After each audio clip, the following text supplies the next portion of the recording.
The NFL Divisional playoffs kicked off this past weekend, and I've got some friends in mourning after their respective teams didn't make it to the conference championships. But in the midst of some exciting playoff games, there were some pretty valuable object lessons that came out of those games that kind of relate to poker.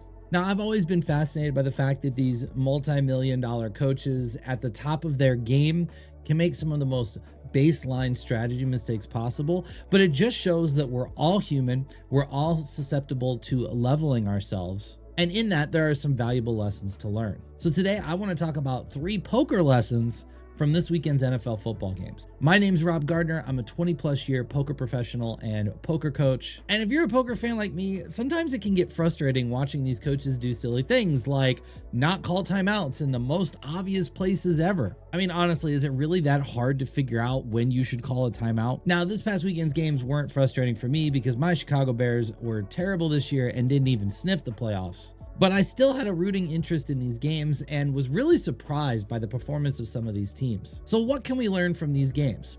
Well, let's start with the positive. I want to talk about Jayden Daniels.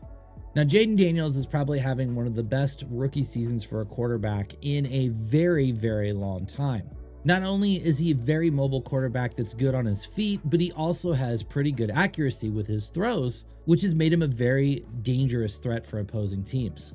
But as this game played out in Detroit versus the NFC favorites, it wasn't his legs or his throwing arm that the announcers were Googling over for almost the entire game. From start to finish, they could not stop talking about one thing: his poise. See, throughout that game, despite the hostile environment, the loud crowd, this only being his second career playoff game, and them being huge underdogs, he just performed. Right out of the gate, the announcers were commenting on how calm, how relaxed, how focused he was. It didn't seem like he was anxious. It didn't seem like he was nervous. He didn't seem tense. He was super even keel from start to finish. And all throughout that game, they were going to cut-ins of him on the bench, looking calm on the bench. Whether they were up, whether they were down, he had the same energy all the way through. And if you've watched Jayden throughout the year, this isn't something new. He's had 4 comeback drives this year. That's 4 times they were down late in the fourth quarter and he brought his team back to win. And throughout all of those games, he had that same even keel energy. Now, let me be clear. I am not one of those people that thinks poker is fun or good when you have 9 people at a table all sitting there, hoodies on, glasses on, not uttering a word, winning hands and quietly stacking chips, and there's no energy at all. That is not fun poker. That is not good poker to watch. There should be emotion and excitement when you win big hands. There should be rails. That's part of the game. But there is a point for a lot of people where the excitement and the emotion on this edge swings into panic, despair, anxiety, fear, worry, frustration, because they can't turn the dial down of the intensity of that emotion when things go from good to bad. This is how commonly poker players lose a big pot and they spend the next hour thinking about the what ifs if they had won that pot instead of getting back into the game and figuring out how to use the chips they still have to get back to where they were. And make no mistake, Jayden is setting a wonderful example here of the value of keeping that energy even keel, not letting yourself get down, and staying focused on the task at hand. So while I'm not advocating for a bunch of emotionless robots out there playing poker, we can see the value of keeping those emotions a little bit in check and keeping ourselves in a balanced state. Honestly, it wouldn't surprise me if he pulled a miracle and took the Commanders all the way through the championship. Now, the second 2 lessons are more mistakes that I saw from NFL coaches, where ultimately they leveled themselves. And again, we're very susceptible to these types of levelings, and that's why I want to talk about these 2 situations. The first is with the Ravens and the Lions. Now, both the Ravens and the Lions have very, very elite running backs on their team. The Ravens are anchored by Derrick Henry, who has consistently and notoriously been more and more dangerous as the season goes on, racking up most of his yards in the second half of the season and especially the playoffs. And the Lions have been led by the emergence of Jahmyr Gibbs, who has been absolutely dominant in the NFC on their 15-3 run. These were teams that all throughout the season would establish the run, wear teams down, and then use that to be more effective in the pass game. But ironically, both of these games and both of these teams as they lost mimicked each other in how these games went down. In both games, the Ravens and the Lions came out and started throwing the football.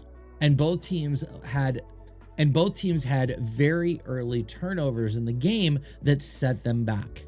The Ravens elected to not really unleash Derrick Henry until 5 minutes into the third quarter, when they finally committed to getting him some yards and some carries. And at that point, they were down 10, but there was still enough time left that they managed to get him established. He started breaking off bigger runs, and they did end up making a comeback that came a little bit short when Mark Andrews could not bring in the 2-point conversion to tie the game very late in that game. But it was very ironic to me that with arguably one of the top 2 or 3 running backs in the entire league, they were continuing to try to throw the ball when it was very clear that Lamar was not on his best game, and they were playing in the snow in miserable conditions. And this is what happens, right? We trick ourselves into thinking, oh, they're expecting the run, or, oh, I tried to run 1 or 2 times and it didn't work, therefore it'll never work. And then we go try to get fancy and do other things. I truly think if the Ravens had stuck to the run through that entire game, they would have wore Buffalo down and ultimately probably would have come back sooner and won that game. But because they got tricky and fancy and got away from what they do best, they waited too long, and then when they finally realized it and came back to their senses, it was just a little bit too little too late. The Lions made the same mistake, but even probably in a more extreme way. Jared Goff clearly was not on his game. He ended up committing 3 turnovers, and the Lions committed a 4th turnover when they tried a trick play, letting Jamison Williams try to throw the football. Granted, probably better than Goff on that day, but that turnover in the 4th quarter literally ended up sealing the game. And what's absolutely baffling about this is Jahmyr Gibbs was averaging 7.5 yards a carry in that game. Now, I'm sure if you're honest, because I know if I'm honest, I've done this before, right? Take a bad beat, still sitting on 30, 40 big blinds, but now we're panicking and we're frustrated and we're doing the what ifs, and now we're going to try and pull off some fancy triple barrel bluff because we're going to try to get all those chips back in one pot. When what's really got us to this point is just playing solid rages, being patient, waiting for our opponents to make mistakes. Staying true to who you are and what your strengths are and not pushing into your weaknesses to force something is a very, very key skill for NFL teams and poker players. Now, the last lesson I want to talk about comes from the Eagles-Rams football game. With a little over 4 minutes to go in the game, Saquon Barkley broke a 76-yard touchdown pass that put the Eagles up by 13 with a little over 4 minutes to go. Now, for the majority of that second half, the Eagles defense was absolutely obliterating the Rams. Stafford was getting sacked left and right. He had no time to throw the ball. The defensive pressure they were applying, the blitzes were working phenomenally. He could not throw the ball on target. They literally could not move the ball and were continually getting in 3rd down and longs because of the multiple sacks. However, for whatever reason, there's this unwritten rule in the NFL that when you're up 2 possessions with under 5 minutes to go, the only right thing to do is to play this super massive prevent defense where you put 4 safeties back and you make sure that nobody throws an 80-yard touchdown pass on you. And it's the dumbest shit ever, because I'm telling you, the Rams could not move the ball. But what did they do? They went into the super prevent defense, and the Rams just started throwing easy pass after easy pass. And literally, it took them less than 90 seconds to drive down the field and score a touchdown. You might be thinking, well, okay, it doesn't matter. It's a 2-possession game. They're still up 6 after the touchdown.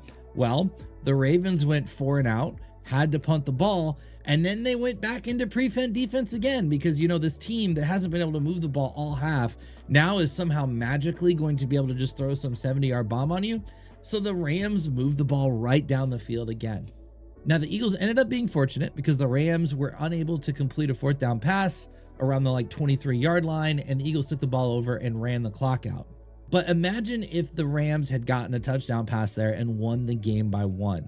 Think about how ridiculous it is to have an opponent that literally can do nothing against you with the defenses you're using, and because you got up 2 touchdowns with 4 minutes to go, you went away from what worked and allowed that team to creep back in. I cannot think of a better object lesson for how so many of us start to play tournaments and cash games. I see this time and time again, and again, this is something I've been very susceptible to. You get a big double up in a cash game, now you're looking at all this profit in your stack, and now you don't want to lose that profit, so you stop playing aggressive. You stop 3-betting light because you are in preservation mode. You just want to hold on to that $300 or $400 and not lose it.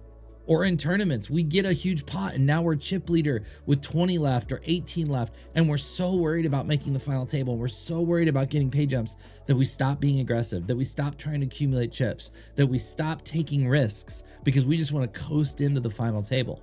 And what happens? We slowly just start to bleed away and let our opponents catch up to us. Structures get bigger in tournaments, chip stack starts to get smaller and smaller, and before you know it, we go from being 1 out of 19 to being 6 out of 10. When something is working, do it until people prove they can't. I've had hand histories with students before where they get to a spot, they 3-bet a person light, that person folds. They get to a spot, they 3-bet that person light, that person folds. They get to the spot, I have another great spot to 3-bet them, and they're like, oh, I'm not gonna 3-bet them here. Well, why didn't you 3-bet them there? Well, I've done it twice in 2 R-bets. I don't want them to think I'm picking on them. Why? Make them prove that they can defend you 3-betting them light. And if they can't, run them the hell over. Steal that big blind every time. 3-bet light every time. Take down that flop when you see bet and they won't defend every time. Check raise that person into oblivion when they won't defend the check raise. Make them stop you. Don't be the team that starts to coast and pulls back and lets their opponents back in the game. As always, make sure you hit that like and subscribe button so you can get notifications when we go live. And shameless plug, tomorrow night, Wednesdays, 7:30 Eastern, our new podcast, Chase the Dream, is live on YouTube. You can go to watchchasethedream.com to visit that YouTube channel. It's me and 6 of my friends talking about our poker dreams, us chasing those dreams, the successes, the failures, the highs, the lows, everything that's going on. It's a great time. It's a lot of fun. And also it's very inspiring to just kind of hear and see how some other everyday poker players are going after their poker dreams. That's it for me. I will see you guys on Thursday.